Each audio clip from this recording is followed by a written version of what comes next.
It was the worst day on Wall Street since the crash of 1987.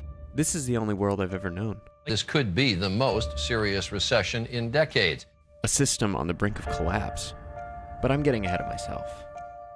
A little bit of a history lesson, because during the Depression, the Glass-Steagall Act was introduced to split up banks and brokers. 10 years ago today, that act was repealed, a move that some now blame for the financial collapse. That was the moment when these failing companies came to my parents and my neighbors and begged them to become investors and save them.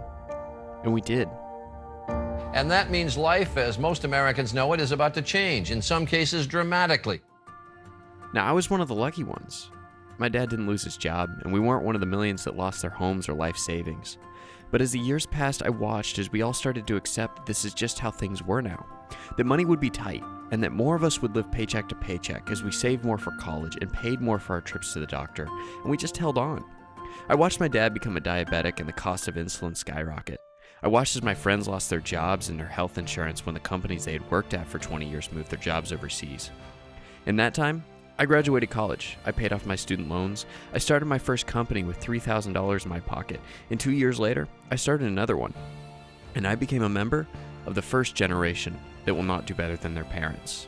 And this whole time, I watched as the companies that my family and my neighbors had invested in, they got back on their feet, and they did better than ever. And we were left behind.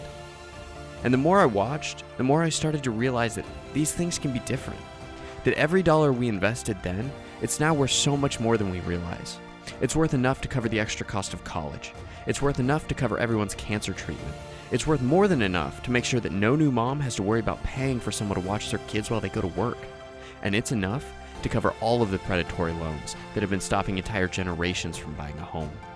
What I understand now is that we've already paid for all of these things. Most investors, they expect to get their money back after 5 years. And we've spent 12 watching and waiting and hoping. And now, it's time. It's time that we demand the return on our investment. I'm Adam Christensen, and I believe that one's economic value does not equal their human worth. I'm running for Congress. In this campaign, it's for the many, not just me.